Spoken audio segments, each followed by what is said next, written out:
Hello, everyone. This is Jim Okrasinski.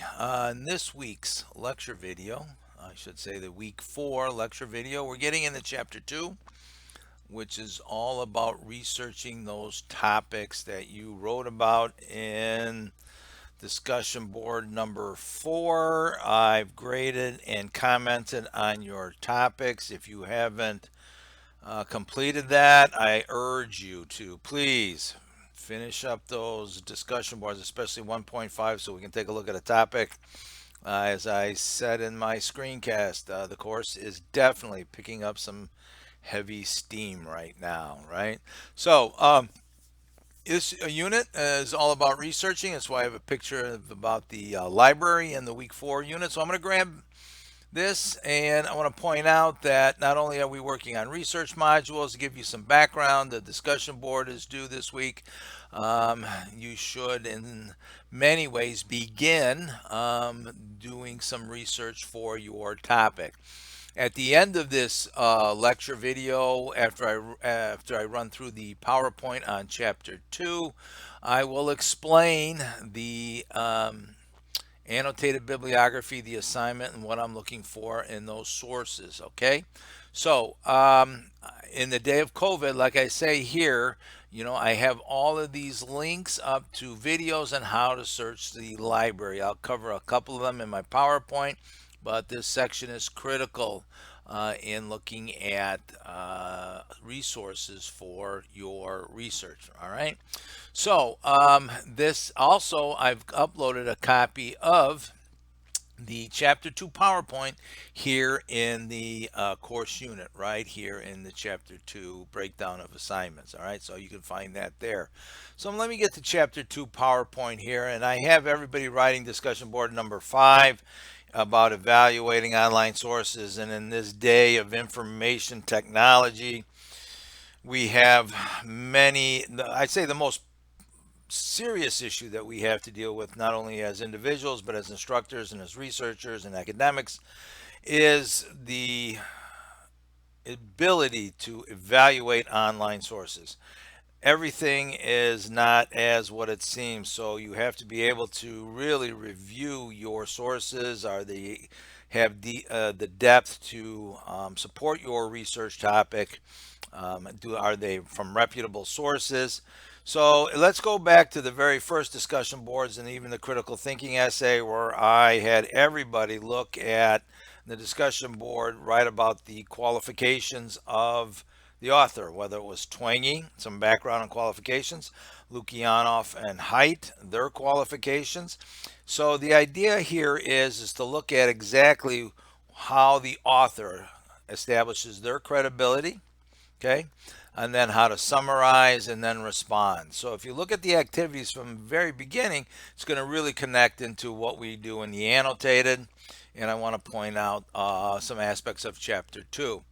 All right, so with chapter 2, remember now, you got to look at your research routine. Google is great. Sometimes it just doesn't cut it. The book talks about 3 categories, whether you're a fast surfer, a broad scanner, or a deep diver. Remember, a deep diver is authoritative, efficient, and has a willingness to suspend judgment. You have to be able to look at your sources in a real tough lens, with a real tough lens, right? So, the power of words and using words to help you through your keyword searches. Here is a great video link here to the YouTube. You can find it in Blackboard. It's uploaded here about introducing you to databases and keyword searches. The next one is Google tips and tricks. Okay, Ballinger talks about Google on page 47. You've got a library video. It's only about 6 minutes long for you to look at how to use Google's tips and tricks, right? So, looking at sources. Sometimes everybody relies a little too heavily on 1 or 2 sources. The idea is to vary your sources in your information. Remember, primary sources are the original words of a writer. Secondary sources analyzes somebody else's work. A research article, right? Using that work to support your argument, your topic. There's objective versus subjective sources. stable or unstable, as they talk about in the textbook. So you want to be able to understand what is an objective or subjective source. Who has an agenda? And there's a lot of it out on the internet. Who has the agenda on your particular topic? So we have the inverted pyramid here, or triangle, where we talk about, moving to more focused sources. You run it from general encyclopedias or magazines all the way on down through scholarly books and then the academic journals, because academic journals using the databases through the library are probably your best sources, right? Because they're most reliable. More importantly, they are of that quality, right? They're peer reviewed. So you got to look at your sources, and this is a great lens about finding quality sources. When was it published and why? If you're writing about social media, I mean, you don't want to go back to the early days. You want to get something that's relative within the last year or two. I put out a little note in the earlier in the week. I was watching The Social Dilemma on Netflix.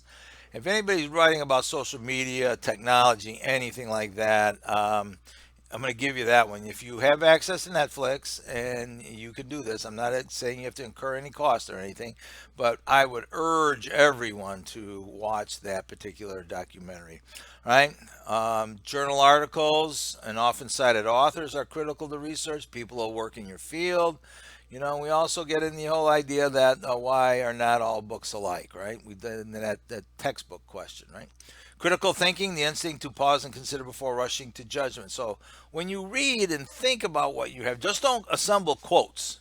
Okay, that's not the purpose here. The purpose behind research in the academic process is for you to gather information, assimilate that information, and then integrate it into your conversation. That's exactly what we're doing here. I need a quote. No, no, that's not what research is, right?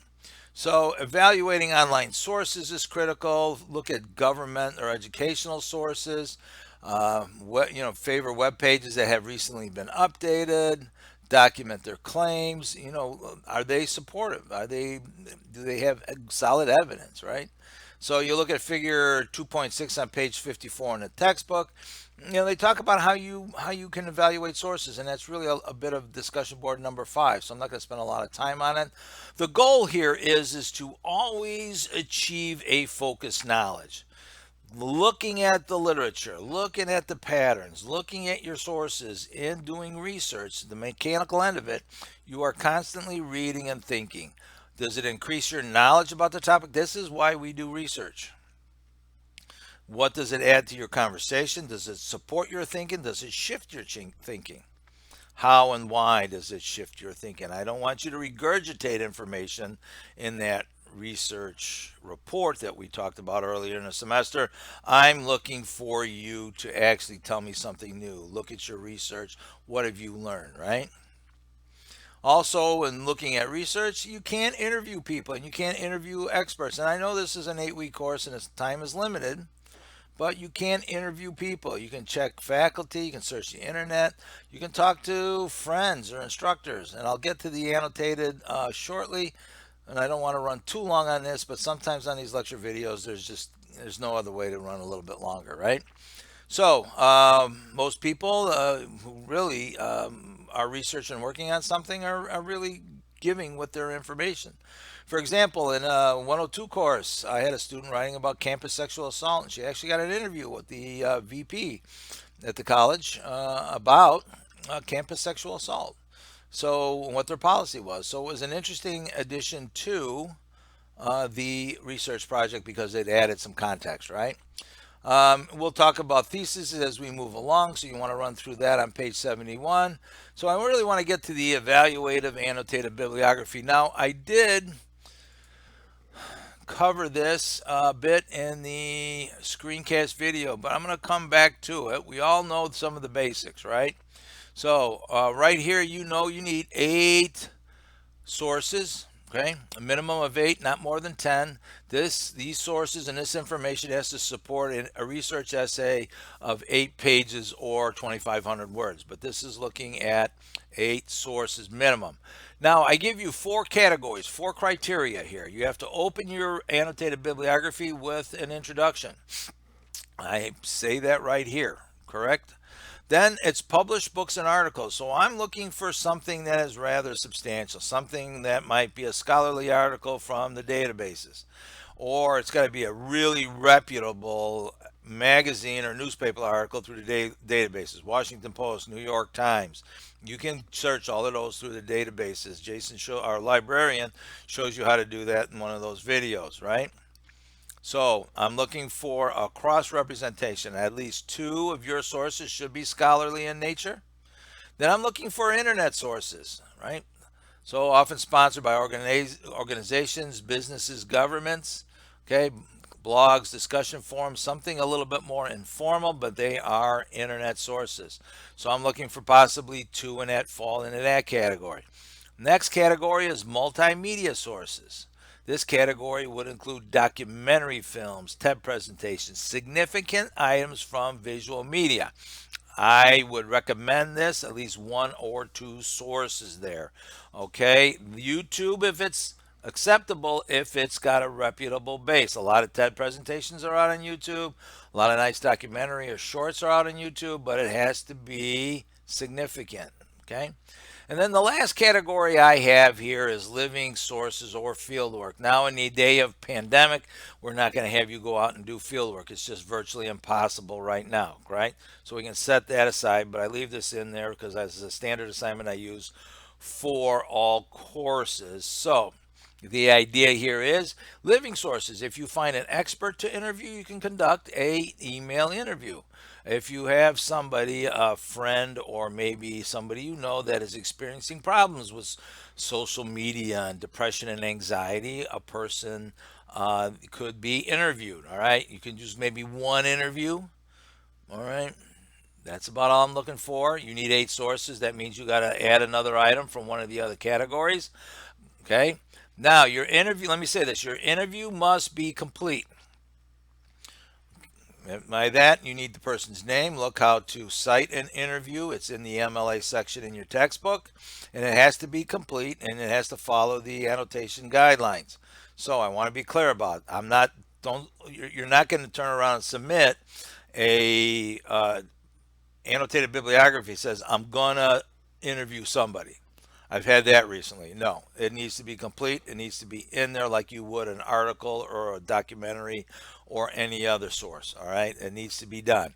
So I'm looking for like maybe one interview if you're going to talk to somebody, maybe one or two on the multimedia side, but the rest of them need to be some substantial sources.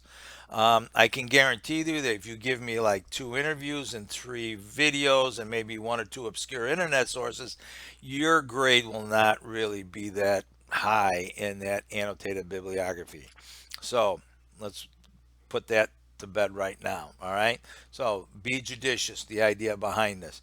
What's really important here is everybody needs to look at what is an annotation. This is the framework of an annotation for each individual source that I am looking for. If you read this closely by introducing the author, the article, okay, you need to do more than to say you found it in X database or journal. I need background on authors, their perspective, what's going on to establish their credentials, much like you did for the discussion board and the critical thinking essay. See the connection here in my method here. Summarize of the plain points of the article. I want summary, and then respond. Respond by what is significant, what is the relevance to your particular topic. So each individual annotation should be 3 parts: introduction, author, credibility, summarize the main points, respond to the relevance and what it's going to add to your conversation. All right, so this is the annotated bibliography. This is an extensive document. I do have the example here. I'm not going to run through that again. Here is your resources for the library. The research modules will help fill in. There are points on that. So I hope this I should say this lecture video on chapter 2 will provide some depth. Take your time with this assignment. Believe me, it's one of the most cornerstone, capstone type projects in this, along with the research essay.